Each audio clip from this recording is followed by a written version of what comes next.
Itu Syafi'iyah yaqul inni la atabarraku bi Abi Hanifata wa aji'u ila qabri fi kulli yaumin zairon fa idza uridat li hajatun shallaitu rak'atain halaman 100 wa ji'tu wa sa'altu wa ta'ala al hajat indahu fama tab'udu anni hatta tuqda. Kana al imam Syafi'i ayyama huwa bi Baghdad yatawassalu bil imam Abi Hanifah yaji'u ila dorihi fayusallimu alaihi wa yatawassalu ila Allah bihi fi qada'i hajati. Terus wa tawassalul Imam Ahmad bi Imamin Syafi'i.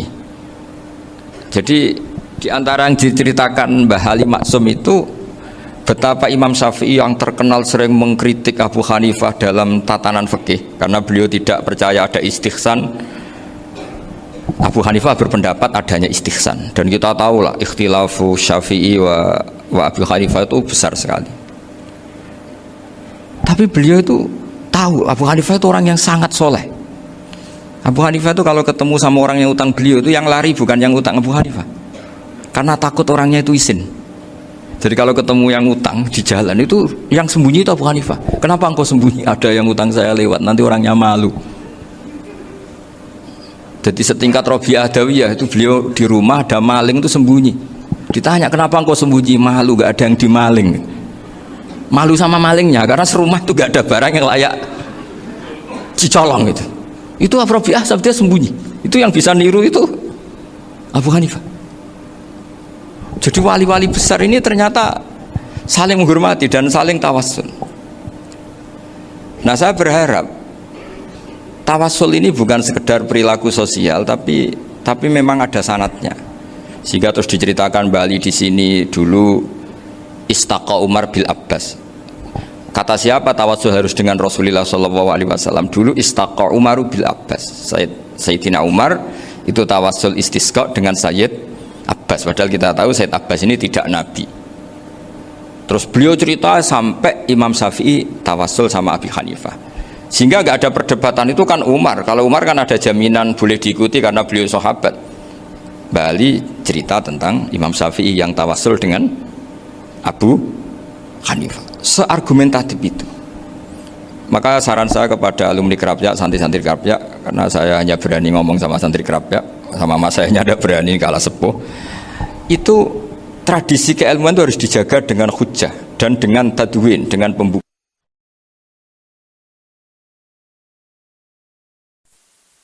Tawasul Nabi jari syirik, tawasul kuburan jari syirik. Padahal hanya tawasul memposisikan orang soleh ini sebagai pintu komunikasi dengan Allah, karena orang ini merasa nggak layak komunikasi langsung dengan Allah, sehingga bertawasul, berwasilah sama orang soleh. Paham ya? Dihukumi kafir. Kalau pelantara dianggap kafir, lalu mereka kalau berobat ditanya sudah sembuh sudah, dan mereka menjawab syafani tabib kata wa syafani dawa kata. Kalau ditanya kenapa kamu sembuh, alhamdulillah dokter kemarin cocok terus menyembuhkan saya, obat kemarin cocok dan kenapa mereka tidak menghukumi kafir? Angger wong soleh disebut kafir, nak obat gak kafir. Karena aku yang kepengen ahli tauhid tenan, kenapa keriting kersane Allah, kenapa gundul kersane Allah, kenapa ora duit kersane Allah. Saya tadi sudah bilang bahwa beliau sering muji Ibnu Taimiyah dalam banyak hal, tapi dalam banyak hal juga beliau mengkritik Ibnu Taimiyah ketika menafsirkan la tusaddur rihal illa ila salasati masajid. Kemudian Ibnu Taimiyah tidak mentasrekkan, tidak mensunatkan ziarah kubur Rasulullah SAW. Beliau mengkritik, dan cara mengkritik adalah ngendikan ulaikal ladzina yuriduna ayyahulu bainahu sallallahu alaihi wasallam wa baina ummatihi fi nakhiyatin. Itu adalah orang-orang yang ingin membuat batas antara Nabi dan umatnya. Saya termasuk terinspirasi makalah Bali ini adalah bagaimana Anda mengkafirkan orang Islam berdasar qala Rasulullah sallallahu alaihi wasallam. Wan nabiyyu asyaddun nasi syafaqatan li ummati. Wan nabiyyu akhrasun nas, orang yang paling serius supaya umatnya ini selamat. Kemudian Anda dengan hadisnya Nabi mentafrik bainahu wa baina ummati berdasar dawuh Kanjeng Nabi. Cek mentalani. Makanya saya itu nggak pernah keras di bab ini. Misalnya nyuruh saya ada santri sarang yang nakal, itu saya tidak berani komentar karena saya tahu Mbah Mun itu sangat mencintai santrinya meskipun yang nakal. Saya melihat sendiri, bukan jari ada santri yang cara pelaturan pondok itu diboyong karena nakal. Itu Mbah Mun ngendikan begini, ya cung yo ke diboyong itu cara aturan pondok. Nah aturane pangeran ngger kowe tobat dadi wong apik ya dadi wong saleh. Ya kowe kudu tetep sering rene, kowe tetep santriku donya akhirat. Soal pondok ya ben ana aturan, ben menjen kowe nakal nemen ya diboyong, tapi kowe tetep wong apik. Jadi karena kita tidak mungkin mentafrik bainahu wa baina talamidhi. Kita tidak mungkin mentafrik baina nabi wa baina ummati, karena nabi adalah apa? Asyadun nasi syafaqatan li ummati. Sampai saking sayangnya nabi itu ngendikan syafaati li ahlil kabair min ummati. Lho koyo apa baiknya nabi? Ora melok nakal, ora melok maksiat, tapi melok nanggung swargane. Iku waktu gali sampean wis kowe utang gak apa-apa, bangkrut gak apa-apa, sing nyaur bapak. Gua sampean ngono top tenan. Anake yo ngawur tenan maksudnya, tapi top tenan. Lah nabi ku umate sing dosa iku umate, nabi sing nyuwun sewu, cara Jawane sing kangelan nyafaati. Karena nabi gak boleh dipisahkan dengan umatnya. Makanya kata Bali Maksum, ulaikal ladzina yuriduna ayyahulu bainan nabi wa baina ummati. Itu mereka adalah orang yang ingin memisahkan nabi dengan umatnya. Masa kita ngafirkan umatnya nabi berdasar dawuh nabi?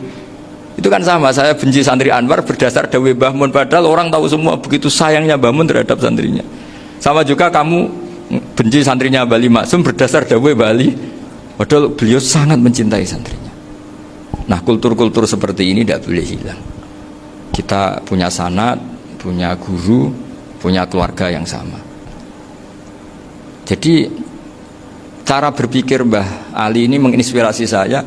Kita tidak boleh mengkafirkan umatnya Nabi berdasar dawuh Nabi. Karena apa? Itu yang tidak diinginkan Nabi. Nabi itu inginnya yang di luar itu masuk, bukan yang sudah di dalam dikeluarkan. Itu kata beliau, ulaikal ladzina yuriduna ayyahulu bainan nabi wa baina ummati. Orang-orang yang tidak mentasrek ziarah pada Nabi adalah orang-orang yang ingin memisahkan Nabi dengan. Dan begitu kias berikutnya, orang-orang yang sidik-sidik muni ini kafir, ini sudah enggak benar, ini la yurja khairuhu, itu orang-orang yang memisahkan. Dan lucunya berdasar dawuh Nabi. Makanya semua kalau sampai ngaji Mizan Kubro, ini kitab yang sering dikutip Bali Maksum, ketika Nabi ngintikan laisa minna man ghasyana, laisa minna man latamal hudud wa syaqqal juyub bada'a bid'awal jahiliyah, laisa minna min tilkal khoslah. Semua ulama mentafsiri laisa minna fi tilkal khoslah, bahwa dalam hal itu Islam tidak bertanggung jawab. Masa menipu berdasar dibolehkan Islam, kan tidak mungkin. Semua perilaku yang salah disebut Nabi laisa minna fi tilkal khoslah, bukan laisa minna fayakunu huwa kafir. Tidak ada satu ulama yang mengatakan laisa minna berarti orang ini kalau menipu sudah kafir. Ketika dosa ya sak dunya kafir kabeh. Siapa enggak pernah menipu? Sekedar pernah. Siapa enggak sering menipu bahkan? Hobi kadang ya rezekinya dari nipu. Nah itu kalau betul maknanya laisa minna terus kafir, semua orang di dunia kafir.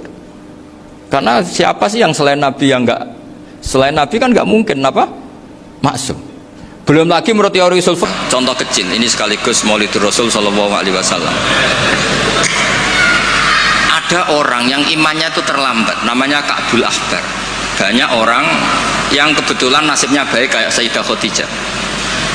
Yang dia baca dari paman-pamannya, Nabi akhir zaman tudhilluhul ghamamah tuti'uhus sahai fajrul jabini lailiyud dawai.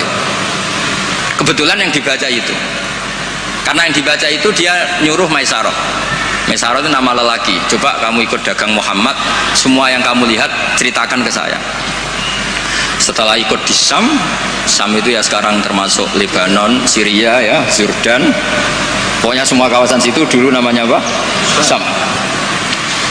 Karena itu yang persisnya itu entah mana, tapi ada yang bilang termasuk ya Palestina, Israel, pokoknya semua situ dulu namanya apa?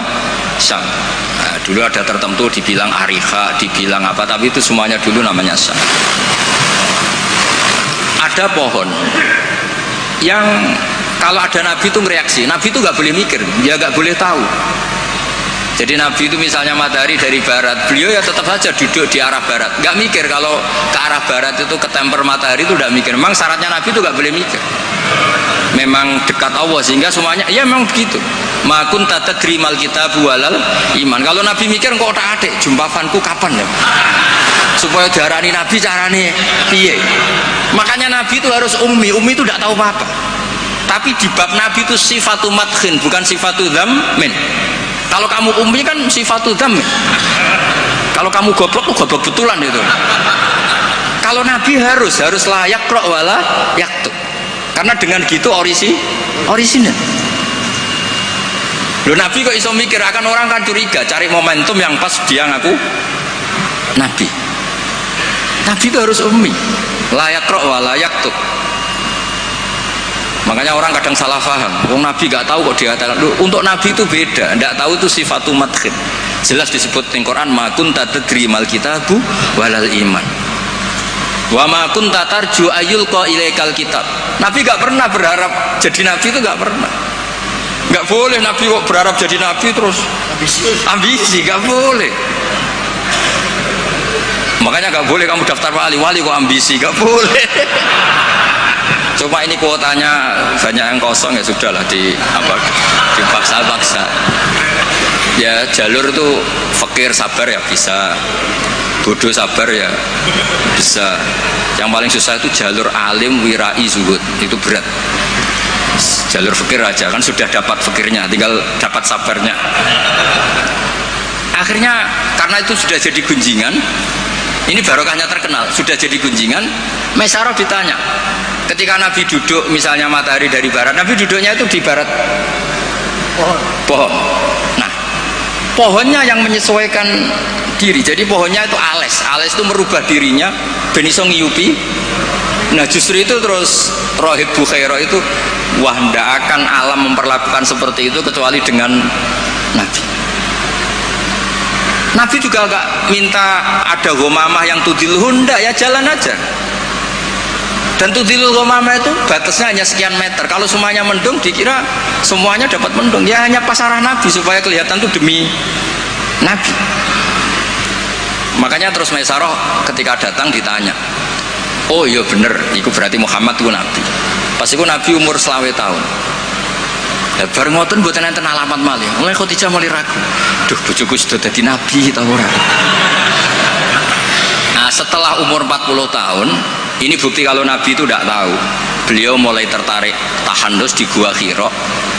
Datang malaikat Jibril itu dikira malakul mauti. Kagetnya bukan main aku. Tidak boleh Nabi kok kedatangan Jibril tak entek. Aku jadi orang biasa. Aku bosen.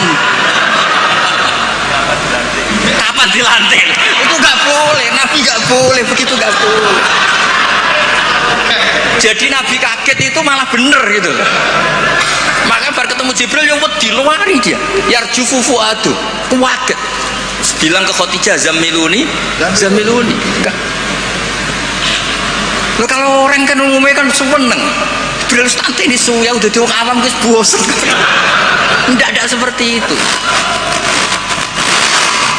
Clear ini guys, benten. Jadi Nabi itu enggak tahu. Makanya wahyu disebut fuj'ah, kaget. Dan Nabi kaget karena dianggap itu malakul maut.